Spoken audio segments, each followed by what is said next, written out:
Jake here with Clients Corner, your favorite place to get the news, knowledge, and action anywhere from books, TV, movies, and sports.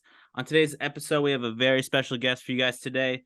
The Canadian film producer, according to his Google search, has not only run marathons, but he wrote for Suddenly Susan for America's favorite actress, Brooke Shields. He has also won multiple Emmys for a small little show called The Simpsons, but more importantly, he co-wrote a book with legendary sports icon Dan Patrick called The Occasional Accurate Annals of Football, the NFL's greatest players, plays, scandals, and screw-ups, plus stuff we totally made up. He is the one and only Mr. Joel Cohen. Joel, thanks for coming on today. Much appreciated. How are you doing on this Tuesday? I guess it's the afternoon. It's more like brunch time, but yeah, I guess afternoon. Yeah, I'm not really comfortable discussing what time of day it is. Yeah. It's going to be that kind of interview where I just reject questions. I bat them down. No, I'm doing great. Thank you. How are you doing? I'm doing great. It's a sunny day in Seattle, so I can't Wow. complain. We're Sure, used I to hear. it's not more or less of rainy weather, but it's the cloudy murkiness. So we always love the sun here in Seattle. All right. Joel, you grew up in Calgary, Gulf Flames. You went to Yes. study biology at the University of Alberta and then the School of Business in Toronto. No applause needed. And none coming, by the way. Yeah. So it's very convenient. Yeah. How did you become? We went from an aspiring biologist slash businessman to an Emmy-winning comedy writer. How'd that happen? Well, I want to preface this all by saying that I am incredibly stupid. First of all, I went to the University of Alberta, which no denigration, University of Alberta, wonderful place. But I just thought, hey, I'll just take pre-med because that's like the hardest thing. And then if I want to do anything else, it'll be easier to step down as opposed to step up. It's like when you're a kid, you're just like, I'll just start in the NFL. And then if I'm not quite loving it, I'll go down, play college ball after that. So it Yeah. wasn't a very sound theory. And I quickly realized that I was an idiot and I started failing courses. I was on academic probation. So the reason I got the biology degree is because you, of course, have to take some biology courses to become a doctor, which, spoiler alert, I never became. But I held on to the few credits I had, and that's what I got my degree in. Anyway, I went on, I graduated, I went to business school, I graduated from there. And then I started working in the business world, and I just hated it and realized I think I'd much prefer to be a comedy writer. My brother was a comedy writer of some success, and he sort of introduced me to a few people, and one of whom was Kathy Griffin, who you may know, the comedian. And she was super nice to me, and I started working with her, writing jokes for her. And then she got me a job on the show she was on, Suddenly Susan, and that's where I began. I read that you wrote jokes for Carrot Top too. Is that true? Interesting. I don't know that I did. I wrote jokes for a lot of people. She has red hair, so that could be a. That's true. I've never seen her and Carrot Top in the same room, so it's quite possible that they are the same person. They But they yeah. on Suddenly Susan, you were credited with writing 2 episodes. Could have written more, but you got to write for Eric Idle's character. Did you ever Yes. get to are you friends with him? Do you ever get to talk about him, writing for Monty Python, starring in the movies? Did he ever give you any good advice for writing? It was actually crazy because I was not the biggest fan of Suddenly Susan before I started working there. I just thought a show that was necessarily in my vibe. But the year I started there, the two people that hired me, incredibly nice, and I'm still friends with them. This guy, Mark Driscoll, and this woman, Maria Semple, who went on to write many award-winning books, including Where'd You Go, Bernadette? Name drop on a book. Anyway, they had tried to revamp the show, so they brought in a bunch of new characters. And one of those characters was this new boss for Brooke Shields in the show, and it was played by Eric Idle. And it was amazing because I was a huge Monty Python fan. I only talked to him a little bit. I was more intimidated than anything, but he was super funny, super cool.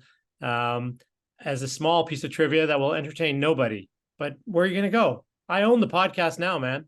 The character's name was Ian Maxtone Graham on the show.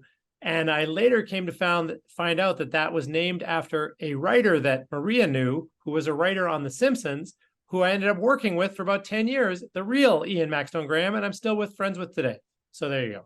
You just took out the 3 minutes of this. I was about to ask that same question because you played. Oh man. Yeah, that's that. Did you, when you first met Max von Graham, did you go up to him and be like, yeah, I wrote a character about you? It's funny because when I I was on Suddenly Susan, and here's the boss, and his name is going to be Ian Maxton Graham, and everyone laughed because it's like the most pompous name in the world. And then I spent a year talking about what an idiotic, pompous name it was, and then I met the real guy who had the actual name, who also turned out to be a pompous idiot. No, I love Ian. He knows that joke. But anyhow, so he's a great guy. And I was so intimidated when I started working at The Simpsons that I probably didn't even bring it up to him for about a year. And then eventually I said, I worked on Suddenly Susan, and he's like, "Oh my God, Ian Maxton Graham." And then I don't want to say a good laugh, I'd say a mediocre laugh. We had a mediocre laugh about it. That's funny. Yeah. So obviously to be a comedy writer, you have to like comedy. You said you like the Monty Python movies, but did you and your brother watch SNL growing up? I mean, you're in Canada, so was SCTV a pretty big thing back then? Yes, huge. We loved, and I still love SCTV. For something being made in Canada, it's spectacular, and for something being made anywhere in the world, it's excellent. So it was great. I loved it, and of course, watched Saturday Night Live. Loved Monty Python. I'm trying to think of other weird comics I liked, or weird comedies, pardon me, but I like Mad Magazine, kind of what was available to the slightly young mind craving a little bit twisted comedy. So whatever there was, I would gobble up. And we got a lot of British stuff like Faulty Towers, if you know that show with John Cleese. Mm-hmm. Canada gets a lot of British television, so we could get a little bit of that British sense of humor as well. So whatever I could find, I would watch. We have a Mel Brooks guy growing up too. I love Mel Brooks. I still love Mel Brooks. I've Yeah. been lucky enough they dedicated a wall on the Fox lot, mural for Young Frankenstein. And he came, he's probably 82 years old, and he gave the most hilarious impromptu speech for 20 minutes. And I was lucky enough to just stand there and watch this guy riff and be hilarious in every possible way. So a huge fan then and now. Yeah, I love Mel Brooks. Blazing Saddles. I love Robin Hood Men in Tights when he comes in. He's dressed up as the rabbi. He has the circumcision to go little machine. They're all good. They're all good. Everything he's done is got something hilarious in it. Would you say your writing kind of are they big influences on your writing, or would you say your writing's kind of original in a sense? I would say my writing is a huge influence on him, is what I Yeah. would say. I don't know if that's a question. No, you think you just sort of take in everything that you have been exposed to, and then hopefully formulate your own thing out of that. I don't want to be so pompous to think I have my own unique comedy or breaking barriers, but I guess it's what I got, and it's been informed by all these other sources that I took in. All right. We'll move on past after settling Susan, which you once said, that if you watched I Owe Your Brain 20 minutes, just looking up the show, you owe me at least 5. I'll tell you Oh that. my God. Yeah, I'm going to send your brain a muffin basket. I need the address after this podcast is over. Okay, so you did 2 episodes of Suddenly Susan, and then you went to The Simpsons. Yes. What was that like? You probably I mean, at least intimidating. We walk into that writer's room, you're like, wow, I'm writing for one of the biggest freaking shows in America. Was your brother had he written for them before that? My brother wrote one episode for the show, I think in season 2 or season 3, called Flaming Mo. It's kind of a famous, iconic, there you go, great episode with Aerosmith. So he wrote that episode, and that was actually the first episode of TV he ever wrote. And that launched his career, and now he's gone on to write a bunch of stuff. He's director of a bunch of comedies. But I walked into the room. I was lucky enough that I mentioned her name earlier. Maria Semple was obviously friends with Ian, and at the time was dating this guy George Meyer, who's like a very legendary Simpsons writer. Mm-hmm. She put a good word in for me, and I got hired. And I did not say another word for about 6 months because I was so intimidated by it. I'm not kidding. I'm literally not joking. You can tell I'm not joking because people are laughing. But anyhow, I showed up and I was just so intimidated. I didn't speak for like 6 months. And finally, my boss pulled me aside and said, if you don't start pitching jokes, you're fired. And then I just wouldn't shut up and have not shut up since. But I was incredibly intimidated when I started there. So just a few more questions about The Simpsons. And I'll probably ask some more later. You probably get a lot of them. But I just want to ask specifically about satire, because The Simpsons is all about satire. But I've noticed in a lot of comedy nowadays, a lot of comedians use self-satire, kind of like to, make themselves the butt of the joke. You said that obviously the most important part of the joke is the punchline. Do you think the audience finds it funnier or more funny, whatever you gotta say, when the comedian themselves is the punchline? Like your book, for example, that you wrote about running is called the How to Lose a Marathon: A Starter's Guide to Finish in 26.2 Chapters. Do you think Yeah, just like making fun of yourself is a better way for comedy. Well, it's a good question. So first of all, congratulations to you and congratulations to the question. I'm proud of both of you. Um, someone once said that the man that makes fun of himself is a very smart man, or something. I'm mangling the quote, but what it does is it takes any victim out of the joke, and it hopefully makes the audience on your side because you're also the victim of the joke.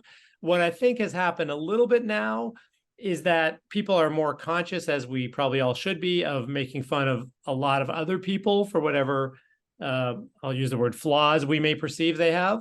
And consequently, it's much safer to kind of make fun of yourself. So I think people are doing that just as a safety thing. Not everybody, of course.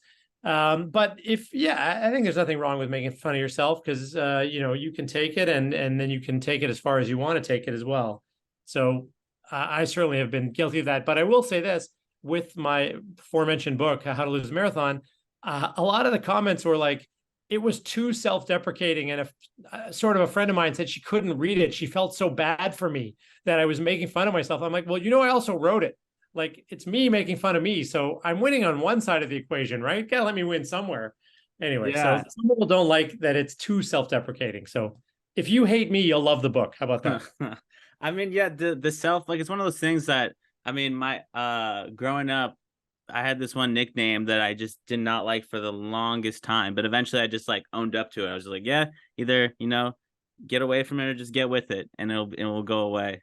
Uh Another question, you kind of talked about comedy and it's been changing with certain flaws, but how would you say you've noticed about writing comedy has changed in the past 20 years because you've been doing it for that long, 20 plus? I mean, again, the same.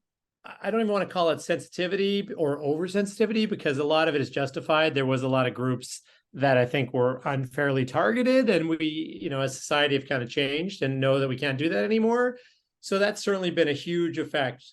In that the things that used to be like kind of standard go-to areas for punchlines are no longer available to people that are lazily used to go there, including myself, I'll say. So definitely change. And then just on top of that, I'd say just there's so much stuff out there now in the world in every capacity. So many animated comedies, so many vehicles for comedy, like things like The Onion and amazing stuff on social media that I just feel like it's changing that. First of all, in a good way, that everybody is able to kind of do the whatever weird, twisted comedy they want, and hopefully the audience finds them. But also that is sort of bubbled up to allow weirder stuff to be in the mainstream. So, shows like Big Mouth, or think about South Park, which is already, I don't know how many years old. South Park is 20 something years. Family Guy's 20 years old. Simpsons 35 years old. Like, just like crazy stuff has now become mainstream. And just the America's smorgasbord of comedy has gotten so much bigger, which is a good thing. Yeah, I was gonna ask also, like there's certain flaws. There's a fine line in comedy nowadays. Some comedians kind of push it. Some are controversial. But shows like South Park, like they've done some. I'm a fan of South Park. They've done some very controversial stuff. But why do you think they haven't been like quote unquote canceled yet? Do you think they've just been doing it for so long that they're just like there's like people are like, yeah, we can't do anything about it because they've been doing it for so long? I respect those guys incredibly, and I'm sure they get a lot of angry letters and pushback. We get them at the Simpsons. Yeah. Really, we did an episode about gay marriage, and we got so many angry letters. And I mean, like, I understand that's controversial for some people, but South Park would have taken it 8 levels past where we took it. So I'm sure to their credit, they don't care. Their show is just like, we're doing what we think is funny, and we're doing what people have loved for, I'm going to say, 20 years, and they just keep doing it. And people do love it for their ballsiness of just kind of not being afraid of anything and just going ahead.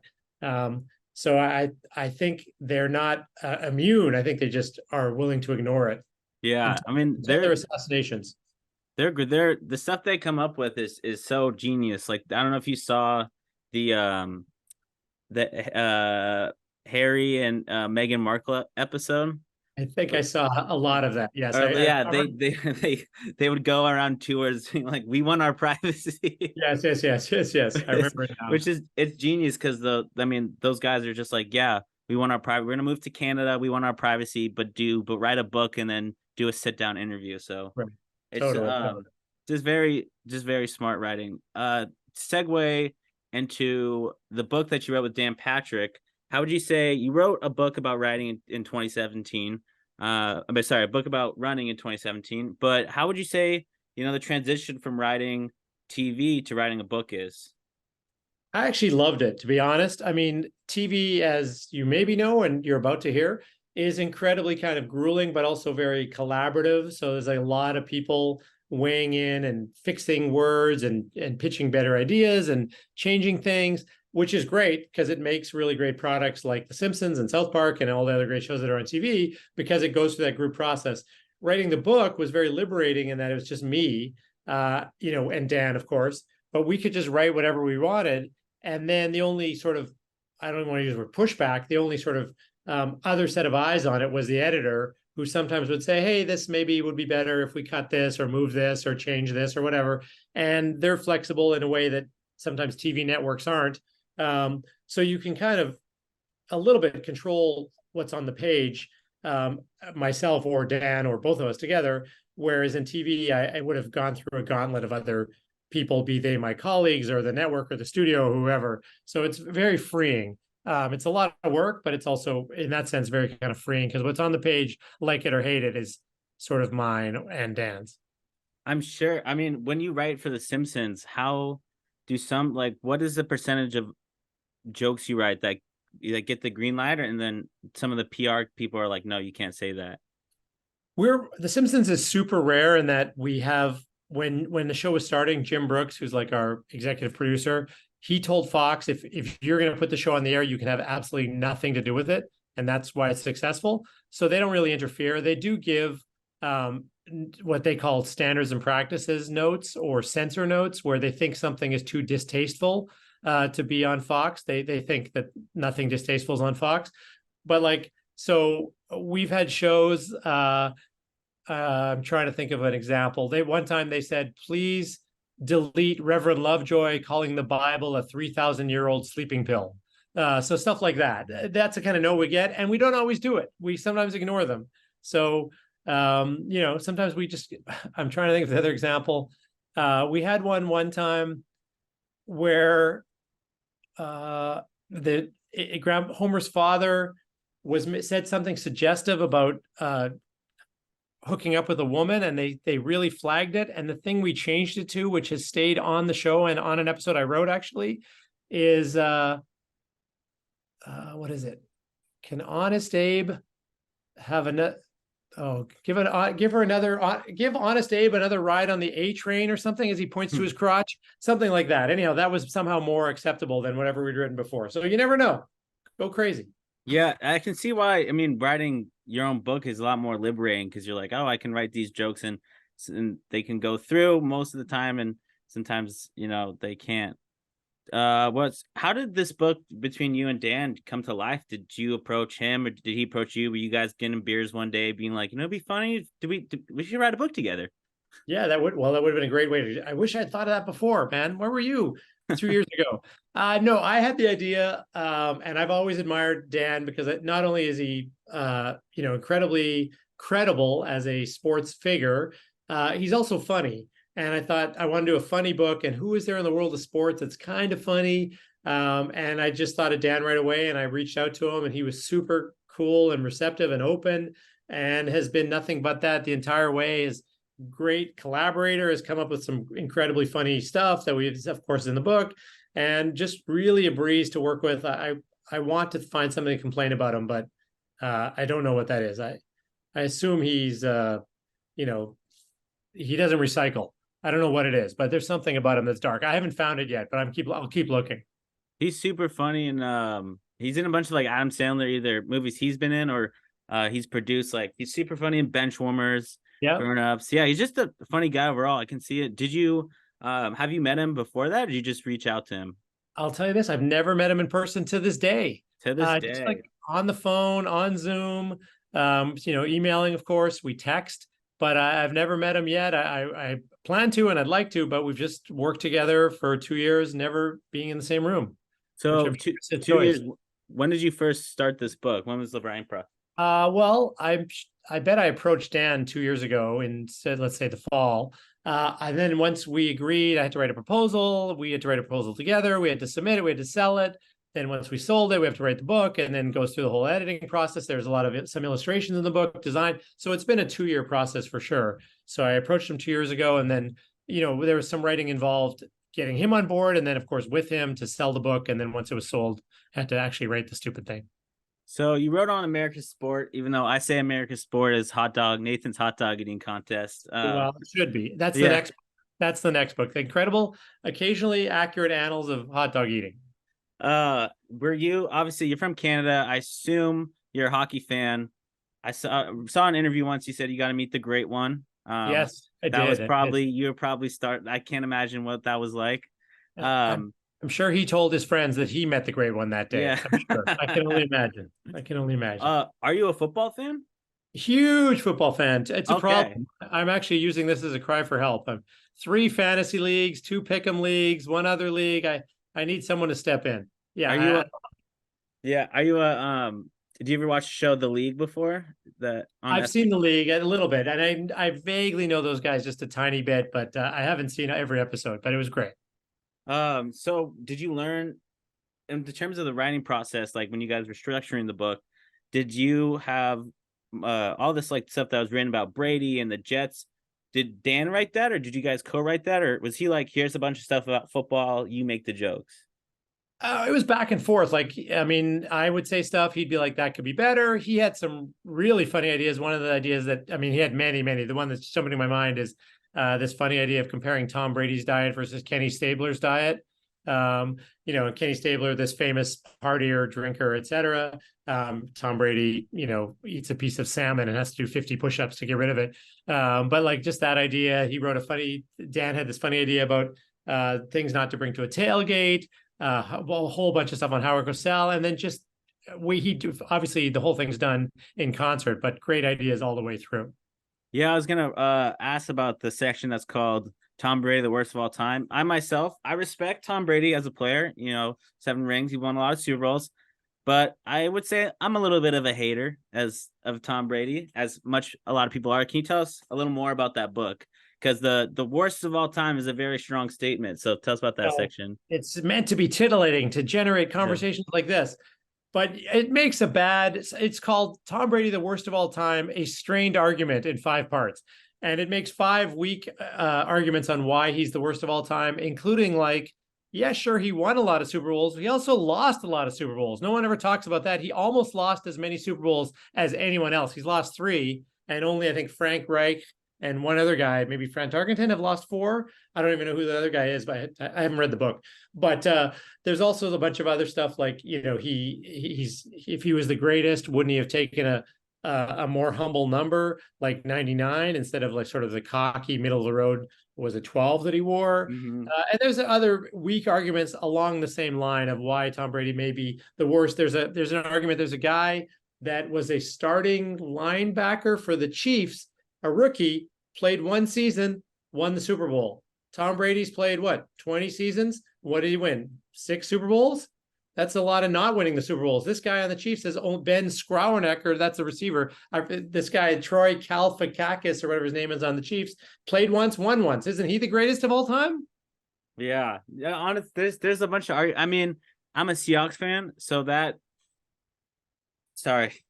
No, I grew up a Seahawks fan because that's the games we used to get. Yeah, I'm just thinking about the that day that we don't talk about too much, but after that after that Super Bowl, he went. That was kind of like I always said, that was kind of the second Hall of Fame career after that Super Bowl. Yeah, and I mean, almost finishing it on a high note. Then he had come back for a low note, but yeah. No, I mean, that Super Bowl was brutal, right? The Malcolm Butler. Yeah. We're talking about it. Now we're talking about it. Yeah, because he went on to win about 4 more after that. After that one. So, but yeah, that's really fun. How fun was it to write? I mean, I'm sure the list of how many Jets jokes you can make were pages and pages and pages. It's true, but as an altruistic, generous man, the chapter in there is called "We Fix the Jets," And we lay out, first of all the problems of the Jets because they're hilarious, right? All the screw ups, all the idiotic things they've ever done, including the ballad of the butt fumble, a song written about the butt fumble, a limerick about the butt fumble, a haiku about the butt fumble. Talk about, Parcells, everything else. But we end it with like a plan how to actually fix the team. So if you're a Jets fan, you're going to be insulted. It's tough love, but then it shows you a way out of the forest, out of the desert at the end. So it's worth it for that. Did you have the idea to get all those different comedy writers to come in and contribute, like Andy Richter and all those guys? Yeah, I've worked with all those people before, and I knew they were super funny and would write great stuff, which they all did. Andy wrote a really funny thing about the guy that designs the uniforms for the like a fashion designer that designs all the NFL uniforms. And there's people on there that have worked on Saturday Night Live, Modern Family, Big Bang Theory, Simpsons, of course, the New York Times, just like funny articles about different facets of football that they've contributed. And it kind of gives a nice texture to the book. Some personal funny essays about this guy, Chuck Tatum, who's a great writer, how he became a Vikings fan, Mike Price, how he became a Jets fan, etc. So if you were gonna tell a football fan why they should read this book, besides it's about football, what would you say? I would say you're going to learn a ton of stuff you never knew. You're going to learn a ton of stuff that's not true, and you're going to laugh a lot, but enjoy the fun side of this game that we all love, that takes itself very seriously, but we shouldn't take too seriously. And your favorite team, probably your favorite player, is going to be mentioned and lovingly made fun of. But it's just a fun celebration of football in all its colors and shades. I love how the when all the famous football personnel in the back when they give the reviews, it's it's all about Dan Patrick. I know. I noticed. I was like, they don't say one thing about Joel. Who would want to say anything about me? It wouldn't be positive. It wouldn't be positive. My principal officer. Before I segue into my next questions, so you've written 2 books right now. Do you see yourself writing another one, and what would it be on? Well, I've sort of discussed this with Dan, but let's say this book is well received, which I think we know it won't be. Then I'd love to do this for another sport, like maybe baseball and maybe basketball or hockey, certainly hockey. I mean, I'd love for this to become the first in a series. But if it didn't, I don't know that I would write another book or whatever. I went years between writing the marathon book and this one, and just sort of have to have that loneliness in my life that can't be solved by anything else but me sitting in a coffee shop writing on a computer. So no plans as of the moment, but if this does well and people seem to like it, I'd love to do another one, maybe with baseball. One thing I think, just quick, someone should write something on pickleball, because that thing is blowing up, and it's just literally just see a bunch of, I don't want to. It's a lot. There's only like one predominant people that kind of tend to play it. Let me ask you, who's the most famous pickleball player in the world? The person who invented it, which I can't even name. And that's what I mean. That's the thing. So like, it's a sport everyone plays, but no one knows anybody on a professional level, etc. Honestly, yeah, I know it was invented in the state of Washington. That's all. All right, that's all you guys got. That's what you're hanging on to. That is so sad. The state of Washington. A quick fun fact: I went to the NFC Championship game, the 2014 one, against the one against the Packers, the Seahawks, and I got to go on the field and meet like Cam Chancellor, and wow, it was all the Hall of Famers there. So Walter Jones, Cortez Kennedy, Steve Largent, all those guys were there. I got to go on the middle of the field and do the coin toss, and I didn't get to flip the coin, but I was in the middle and got to meet like Clay Matthews, Aaron Rodgers, all of that. So that was an insane experience. Well, how about this for a little Seahawks trivia? I think I'm going to get the year wrong. I'm going to say 87, but I don't think it was 87. I was at the first playoff game, I think the Seahawks ever won on the road, which was in Miami, I believe. Was Warren Moon then? I don't know. I'm making up stuff. So there's no way anyone ever can check this. Yeah. But there's no way to ever fact check this. But I think I definitely was at a game in Miami, Seahawks Miami, like in the 80s. And I believe it was the first road playoff win for the Seahawks. I don't know. Let's throw it out there and prove me wrong. Yeah. Prove me wrong. We only have 8 minutes left, but do you have more time after this? Or do you have to head out? No, I mean, I could jump on for a little bit if you want. That is good to know, because I do want to talk about the writer's strike. Sure, let's do it. I'm hoping, hopefully Fox isn't listening to you or other. Yeah, they always are. Yeah, There's a satellite hovering over my building. You think that's problematic? yeah. How I honestly don't think it's. I've talked to my friends about it. They're like, "What's going on?"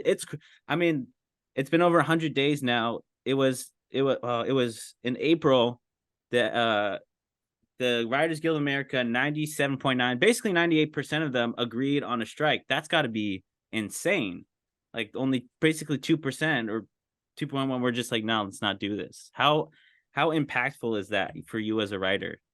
Well, I think that number is reflective of the situation that everyone was in because writing used to be I'll say pretty good profession. I'll say like compensation wise and also kind of career wise and lifestyle wise and everything else.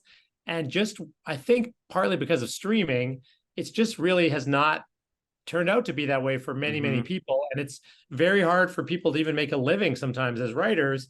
And it's only because things like residuals, which are payments that people normally get when episodes re-air, which are sort of meant to help get you through the lean times, have kind of disappeared.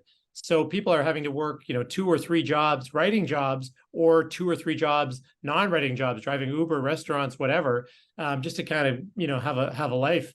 So this strike is about kind of resetting the clock on streaming and trying to get things back to a place where it is actually a viable job in the number of jobs and the paying of the jobs, that writing can actually continue to be a profession. Yeah, And because other issues as well, sorry, like AI, et cetera. how much do you think I mean, I feel like this is just an easy answer, but how much do you think the pandemic greenlit streaming? It certainly, shot it full of steroids. That, a lot of people in the Writers Guild are just friends of mine that are writers.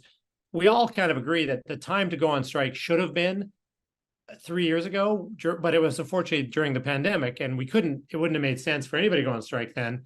But us not going on strike and the pandemic certainly boosted streaming like crazy. But that was when we really started to see the erosion of kind of the lifestyle and profession of writing. So we know we're 3 years too late, but better today than 3 years down the road from now. Does it mean a lot to the writers that actors are as the Screen Actors Guild is also striking? A lot of actors, I can't think of the top of my head, but a lot of them are coming out striking with them. That must mean a lot to the actors. Yeah, it's I mean, huge. sorry, to the writers. No, but it's indicative of the problem. What I like about it is it shows that we're not crazy. They have the same problems we do. Actors are really having a hard time with their residuals and the way shows are being produced and they're being paid has also changed the profession of acting. So we have a lot of the same concerns. We have some different concerns, but many of the same ones. And I would say yes, it's great that they're out now. I think they would say it's great that we've been out for 100 days already. When I mean, one of the problems I read too is AI in terms of writing and in effects. How much do you think AI will affect writing and production and all that?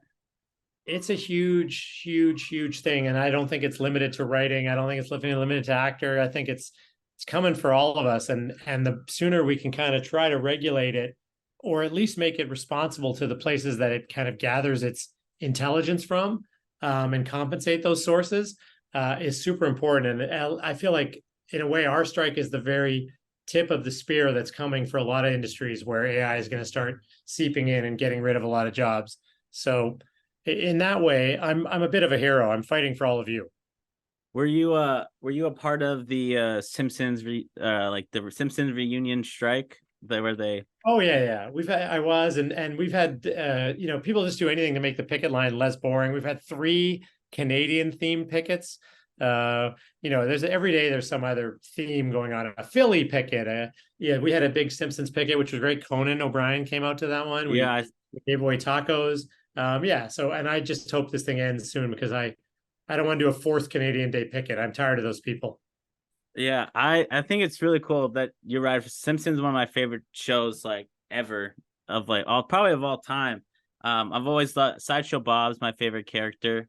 I think just Kelsey Grammer's voice in general just gives off such a presence, and it's so Yeah. impactful. And I don't know, he's one of my favorite characters. So you wrote Today I'm a Clown, episode 6, season 15. It is about Krusty. becoming bar mitzvah so he can get his Jewish what I blink on the name. Are on the Jewish Walk of Fame. Jewish Walk, that's what it's called, Jewish Walk of Fame. There are did that resonate? Was that easy to write? It seems like something that was easy to write for you because you were bar mitzvahed and like that whole process. That must have been a really meaningful episode. It was, I mean, yeah, let's say meaningful, sure, but it was fun. I remember when I pitched it, it was one of those, I'll say, few times for me that it just like, as soon as I said adult bar mitzvah, it just, everyone resonated and saw right away, that's a funny idea for an episode. And yeah, so it turned out to be a really fun episode. And it was great to write. And as is always the case, kind of when I write a Canadian episode or a Jewish episode, sometimes the non-Jewish, non-Canadian writers even have more jokes in it than I do, just because maybe they just see the funny side of it that you don't see when you're so close to the subject. But yeah, it turned out really funny, and a lot of the great jokes in there are nothing to do with me and just were pitched by other people. In that episode, I just rewatched that one yesterday, and Lisa says that she knows all about Judaism because she has an imaginary friend named Rachel Cohen. Was Rachel Cohen a real person in your life? Rachel Cohen is still a real person. My daughter, who is a funny incident. The rest of that line is Bart goes, "How do you know so much about Judaism?" And she goes, "I have an imaginary Jewish friend. Her name is Rachel Cohen, and she just got into Brandeis." So my daughter was maybe, I'm going to say 6 years old at the time. And we got a letter in the mail the next week from Brandeis University, an acceptance letter in the name of Rachel Cohen saying, "We're so proud you're coming to join us." So they were in on the joke, which was quite funny. But, and then that character has recurred on the show like 3 or 4 times as well and become like Lisa's. We even had a Halloween episode where we actually saw Rachel Cohen, who was voiced by Sarah Silverman. So it was great. No way. Sarah's, yeah. she's so, there's, she's great. She's great. She's hilarious. No, it's a fun little thing that exists in our family, so it's kind of nice. I just love that episode. Just keep off of that episode when Krusty is walking through like the Jewish part of the Jewish village. There's the window sign that says it's what is it? It's I can't believe it's not treif or something. Yes, that's something. There's another joke in there where someone says to Krusty, "Were you circumcised?" He goes, "And then some." Yeah. Yeah. There's some good jokes. And again, these are not things that I even pitch. They're just like, who doesn't love a circumcision joke? Or the Dr. Brown reference. My bubby growing up had like cases of the Dr. Brown references. When you come to Seattle, there is a good kosher style restaurant called Dingfelder's. And they serve this. They have like pastrami sandwiches, lots like. Oh, I've heard of it. Actually, I've heard of it. Yeah, I gotta check it out. It's pretty great. But there's another joke in that show. It's the show begins, or I believe the premise is that they get the dog neutered at the same time. Yeah. And there was a TV show that was popular. I don't think it's around anymore, called Knots Landing. But the place they go to neuter the dogs is called Nuts Landing. Mm-hmm. So there was a very classy joke. Yeah, there are many. Yeah, I just love the references in the episode. The Doc Brown one was good, and the when Jackie Mason was just like, who plays Krusty's dad, was like, one of the rules is on Christmas you must eat Chinese food. Yeah, totally. And then the best part of that episode, Mr. T, right? Mr. T shows up and there's a bunch of great jokes. I pity the shul, etc. And he has the little like payasses on the goat thing. Yeah, totally. I watched in one of your speeches that you're the one who taught him all the Hebrew words. I had to whisper when he came in to record. Of course, it wouldn't be fair to think that he would know how to pronounce anything in Hebrew. So I would whisper it to him and then he would say it in the microphone. But he was super cool. A guy I work with, I didn't even know this. There was a Mr. T TV show that was on in like the 80s, and a guy I work with knew every word of the opening theme song and sang it to Mr. T, who was very impressed. Wow. Yeah, brushes with the name. I was even impressed with Dan Castaneda. His Hebrew. I mean, even in the past, his Hebrew for Krusty has always been pretty good. He's just so good at anything. I mean, you could give that guy anything. Say this in Chinese, but not from Beijing. It has to be an accent from the Sichuan province, and he would just nail it. He's amazing. Yeah, he nails the chaz pretty well. He's amazing. Yeah, so I just thought that was a good episode. And you also wrote the Revenges. You wrote that one too, right? The Revenge is a dish best served 3 times. Yeah, that was a good one. Did you like those stories growing up? Were you a big Batman fan and You know, I Savant? think sometimes you can't even remember sometimes what the genesis of writing a script is. I'm sure I had pitched one of those, and then someone said, "Hey, we can make this into a trilogy." And then the other, we said, "Let's pitch on it with everybody else what the other two could be." And then it just became kind of fun, and everyone pitched together, and I ended up writing it. But very much a group process. There's many other Simpsons questions that I can ask, but I won't because I'm sure you get them all the time. But I guess that's your jobs. Looking back at your career, let's say it ended right now. Did you Besides, hear something? I mean, I hope that I did hear that. I think you're okay because I heard that The Simpsons is still going to be. You guys are Uh, good for October. all right. Well, we'll see. We'll see. Yeah. Let's say it ended it right now. And let's say, besides winning your Emmys, what's the proudest moment of your career? Wow, good question. I wrote an episode that was just on this last season. As a big hockey fan, we talked about that. It's called Top Goon, and the premise is that Nelson Muntz, the bully, becomes a goon on Bart's hockey team. The enforcer, Bart's the pretty boy scorer, and I got to record three kind of guys who were sort of very iconic in my upbringing. This guy Dave the Hammer Schultz, who was kind of the most Yeah. iconic goon ever. Tiger Williams and Stu the Grim Reaper Grimson. So just the fact that like I got to sit down with those guys and meet those guys, and I have been texting a little bit over the time with the Hammer, and just like to think that when I was like a 13-year-old kid that I would ever one day be in that position is amazing. So it's little moments like that. I don't know. There's one meeting Gretzky obviously was huge. I got to talk to Joe Namath on the phone one time and joke around with him. Every now and then you just meet someone through the show that I never would have met otherwise. So I guess I'm just thankful to be on the show because it's opened up so many cool opportunities for me. Well, my dad's a huge hockey fan, and do you follow the Flames your favorite team? I mean, they make it very hard to be someone's favorite team. Yeah. And then of course also like the Leafs a lot because I lived in Toronto for 7 years and they also make it very hard to cheer for. Other than that, I just kind of would like a Canadian team to win, maybe anyone but the Oilers, but even at this point, even the Oilers. So I just kind of Flames first, Leafs second, and then I open the field to all of Canada, and then they were stopped there pretty much. My dad, we're in Seattle, so I'm a Kraken fan, but I'm a Bruins fan, a big Bruins fan. I get a lot of crap for it, but my dad How grew up a brave! How brave of you to be a Bruins fan. How brave! yeah. Yeah. He grew up a huge Bobby Orr fan. Oh yeah, I was a Bobby Orr fan until recently when he started being political and I didn't love any of that. But Yeah, you can't take away what a great player he was. definitely not. He was at that game when the Bruins went into the stands and Oh yeah, Mike Milbury hit a guy with a shoe. shoot, Yeah, yeah. yeah, I love that. I love that. But he got tickets to see the Flames versus Kraken because he's a big Johnny Gaudreau fan. Oh wow, Johnny, that was years ago. He's gone now, right? yeah, he was bummed because he got traded to the Blue Jackets, right? Yes. Yeah, So is Johnny Gaudreau.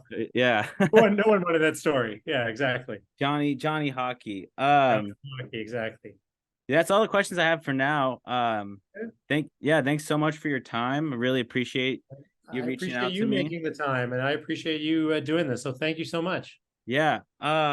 If I'm ever in LA, I'd love to take you to a kosher style restaurant or buy a cup of coffee. All right, you got my email, so hit me up.